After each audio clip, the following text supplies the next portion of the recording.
Tonight, positive signs for the economy in this month's jobs report, even as the supply chain crisis and risks of inflation still loom, as the U.S. House is finally set to vote on President Biden's long-stalled social spending agenda. Plus, vaccine mandates. People should not be in a situation where they're faced with the jab or their jobs. And a new pill to treat COVID-19. A life well lived. The funeral of Colin Powell. All ahead of Sunday's International Day of Prayer. All this and more tonight on Faith Nation.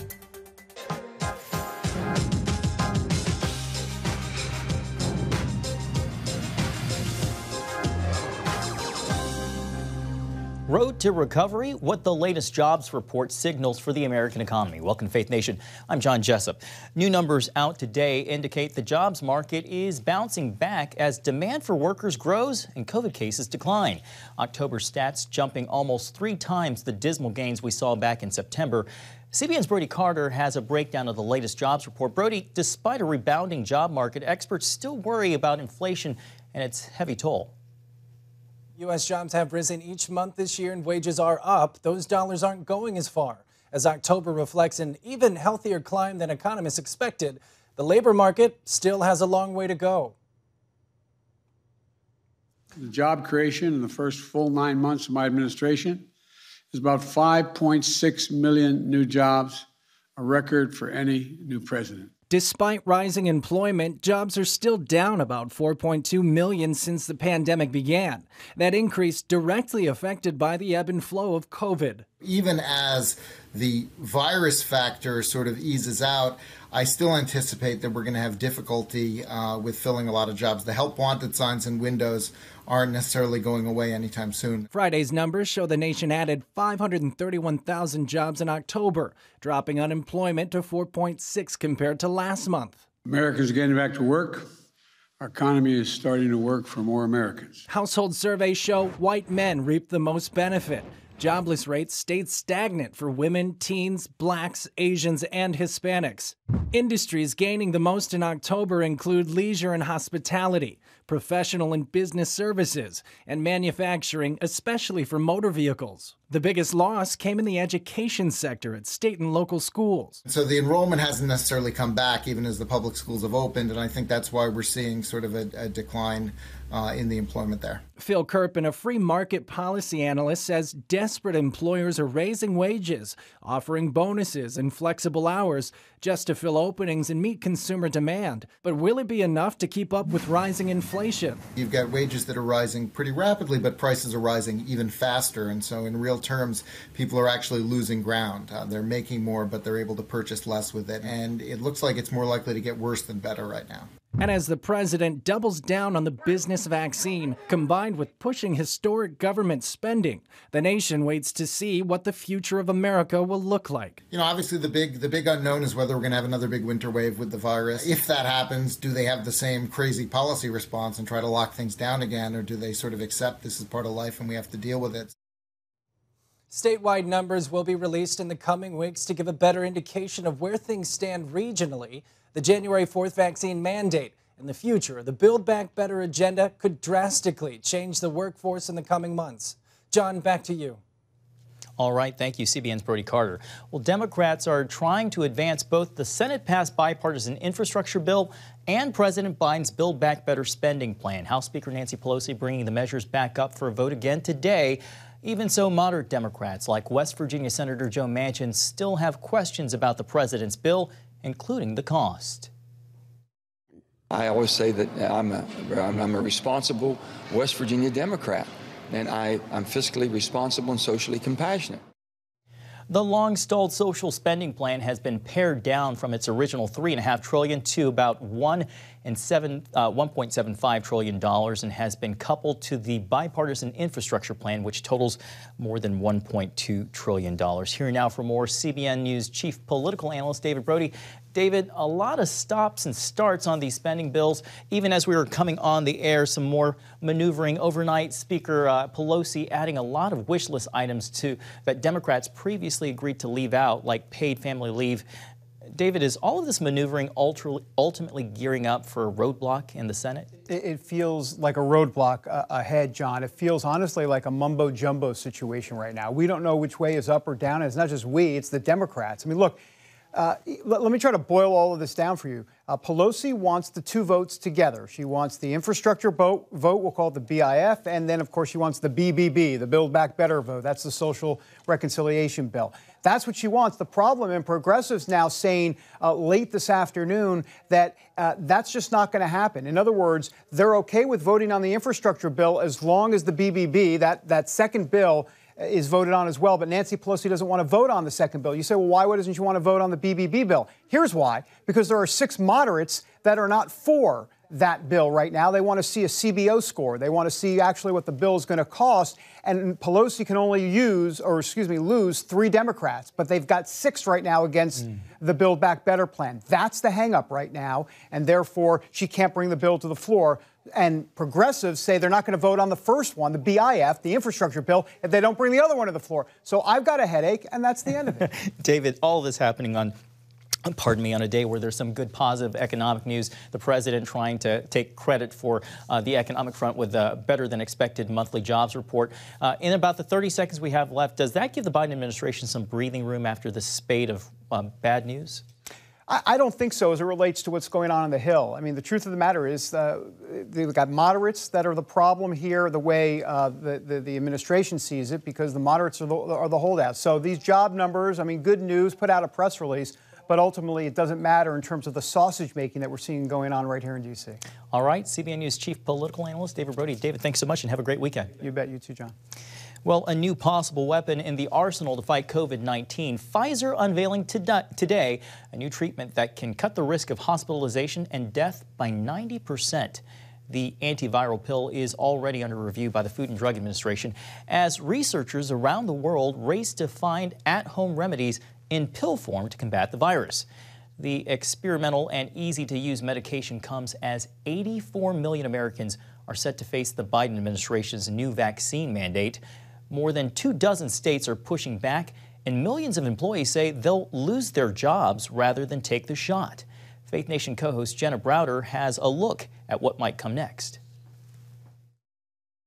This new mandate from the Biden administration affects some 84 million Americans who have until January 4th to get the shot. Already swift pushback from lawmakers, businesses, and others who are taking legal action. After weeks of protest against local vaccine mandates, now a new federal deadline for 2/3 of American workers.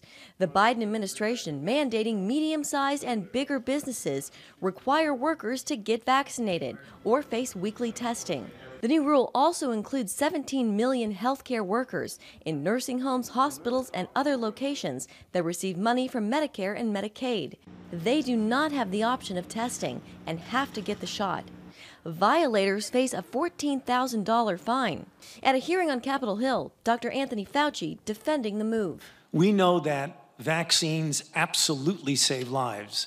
And we know that mandates work. States are pushing back, more than 24 taking legal action. From the very beginning, I've told President Biden that I would defend the freedom of the people of South Dakota, and that if he took this action, that we would see him in court. But today I'm announcing to you that we are joining several other states in filing litigation against this unconstitutional mandate. People should not be in a situation where they're faced with the jab or their jobs. And several business groups expressing concern and arguing the mandate will burden them during the busy holiday season. The mandate also reportedly does not include a carve-out for truck drivers, sparking concern for an already hurting supply chain that's helped to feed inflation. There are 80,000 truck drivers that are not on the job as we speak. That's up from 60,000 just a couple of weeks ago. This is getting worse and worse. Add to that a recent survey from the Kaiser Family Foundation that shows 37% of unvaccinated workers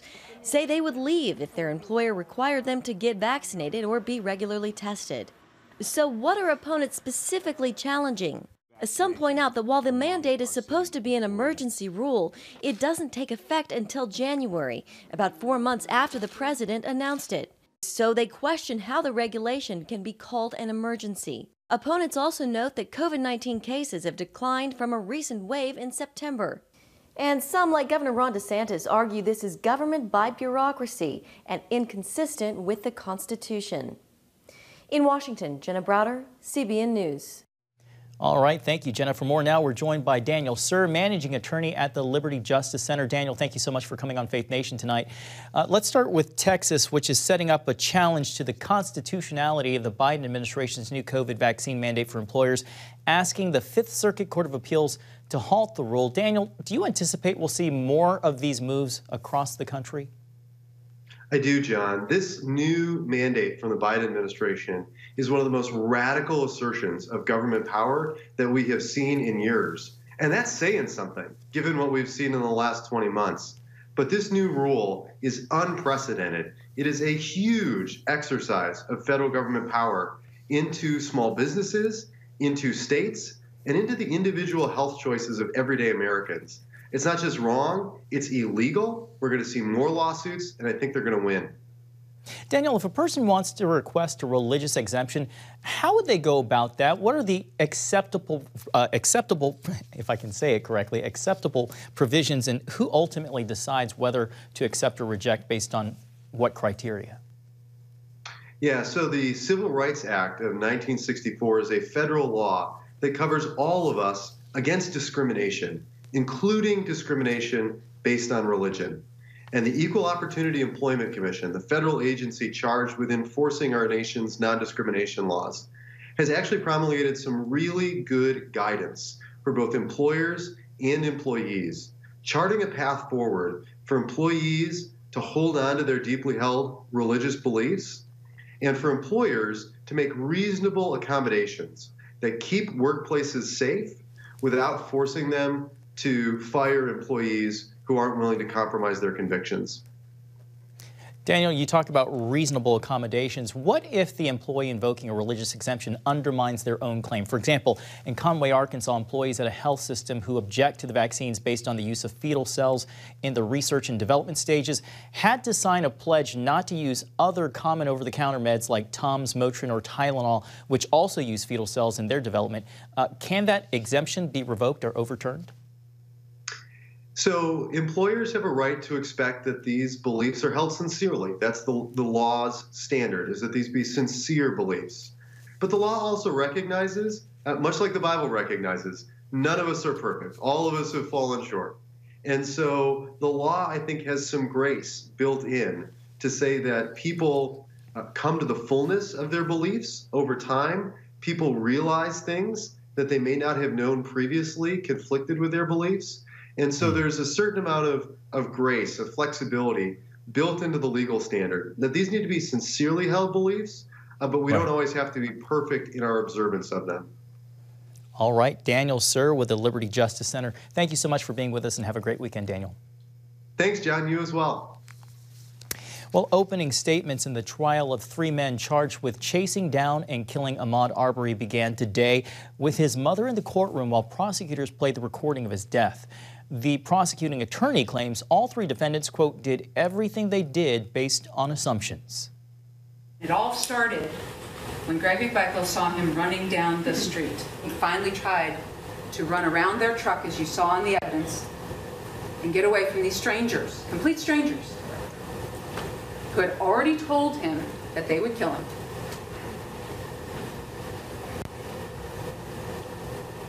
And then they killed him.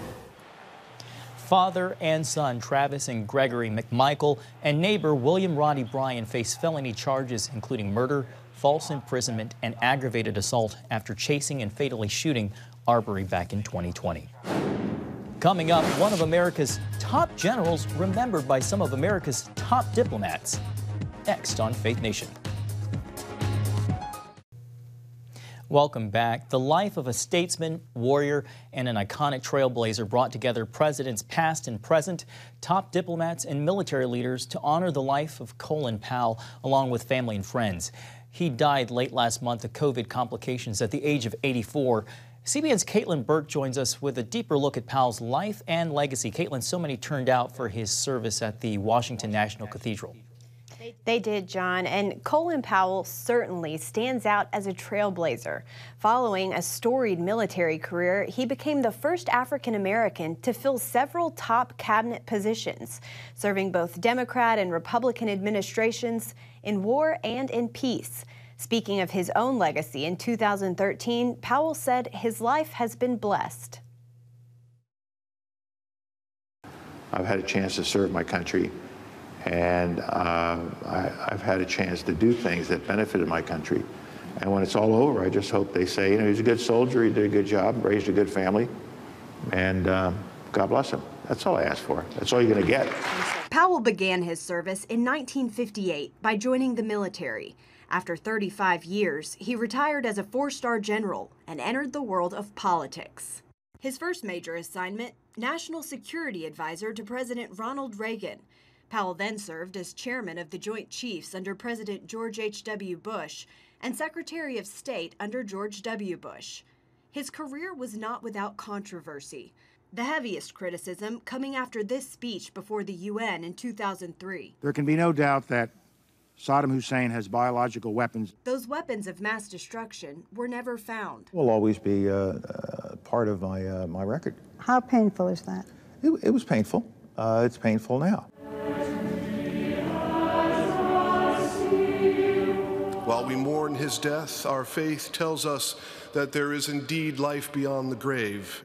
At Friday's funeral, Powell was remembered by those he loved for the things he valued most. He had a code instilled by his immigrant parents, honed by Army tradition, and nurtured by more than half a century of marriage. That hand that took my mother's hand in matrimony. That hand that held me as a baby. That hand that signed report cards, tossed baseballs, and fixed old cars. That hand that signed treaties and war orders, saluted service members, and gestured joyfully while telling a story. That hand is still now, but it left a deep imprint on the lives of family and dear friends, soldiers and sailors, presidents and prime ministers, and a generation of aspiring young people. President Joe Biden, as well as former Presidents Barack Obama and George W. Bush, all attended Powell's service. He leaves behind his wife of 58 years, Alma, and 3 children, Linda, Michael, and Anne-Marie, to whom he was just dad. Moving reporting, Caitlin. Thank you so much. Honoring a towering and monumental figure in American history. We'll be back. Welcome back. When Christians around the world head to church this Sunday, many will observe the International Day of Prayer for the Persecuted Church. As Charlene Aaron reports, this year's observance comes as global persecution is on the rise. Each November, the call goes out around the globe for Christians to come together and pray for the persecuted church. Event organizers say this year, intercession is needed more than ever, as more than 300 million believers are experiencing attacks on an extreme level. Over 340 million Christians are persecuted or oppressed because of their faith in Jesus. Now, some of those places, like North Korea, are exceptionally difficult. If you're caught with the Bible or whatever, you may spend the rest of your life in prison or even lose your life. David Curry of Open Doors USA told CBN's The Prayer Link that due to the recent U.S. military withdrawal, Afghanistan is one of the most dangerous places to be a Christian. That country is now controlled by the Taliban, and the Taliban that has morphed. It's Taliban 2.0. It has ISIS members and other kinds of extremists latching onto it. So we need to pray for people in Afghanistan who are followers of Jesus. It's a secret church. I want to share those stories with you. The group recently produced a documentary series on the persecuted church called Unshakable Faith, including true stories of hope in the face of desperation. We go into these places to stand with persecuted believers. We have teams all over the world, and our job is to advocate for the persecuted, to help them, get them resources. We don't just airlift it in. We're gonna deliver things to them and prayer and stand with them. The Voice of the Martyrs also encouraging churches to join in this special effort. Author and radio host Todd Nettleton recently told CBN's Gary Lane how Christians should pray for the persecuted church. I think it's easy to pray for it to stop, but that's not their prayer. Their prayer is, Lord, help us to be faithful in spite of the suffering, in spite of the persecution. So I think that's an important thing for us to pray with them, that God will encourage them and allow them to remain faithful. VOM is set to premiere the film Sabina, Tortured for Christ, the Nazi Years. Who's this? She is my niece, Sabina Oster. It details the powerful true story of how the organization's founders, Richard and Sabina Wurmbrandt, became followers of Christ, then experienced extreme suffering as a result of their faith and the forgiveness they displayed. It is one of the most amazing displays of the gospel, and we still see this today in hostile and restricted nations where our persecuted brothers and sisters are able to forgive their persecutors. They're able to love their persecutors. And it is such a display, it is such a proof of the reality of the gospel that we often see persecutors impacted and even come to follow Christ through that testimony and through that example. Meanwhile, Curry points out a special benefit felt by those who pray for these persecuted brothers and sisters. I think it's a way that God refreshes our heart. It doesn't just burden us with a problem, but it allows us to participate in the answer because it's a spiritual battle. Charlene Aaron, CBN News. Thank you, Charlene. The International Day of Prayer is Sunday, November 7th. The film Sabina, Tortured for Christ, is in select theaters November 8th. To find out where you can see the film in your area, just go to cbnnews.com. And we'll be back right after the break. And finally tonight, just in time for Christmas shopping, the National Toy Hall of Fame unwrapped this year's toy lineup. It showcases classic toys beloved by kids of all ages. This year's picks include American Girl dolls, the strategy board game Risk, and a surprisingly simple addition, sand. The museum recognizes toys that have inspired creative play for generations. Classics like Lincoln Logs, Hot Wheels, and Bubbles are among those celebrated year-round. The toys are housed in Rochester, New York at the Strong National Museum of Play. And oh, to be a kid again. Well, that's going to do it for tonight's Faith Nation. We hope to see you right back here on Monday. Have a great weekend.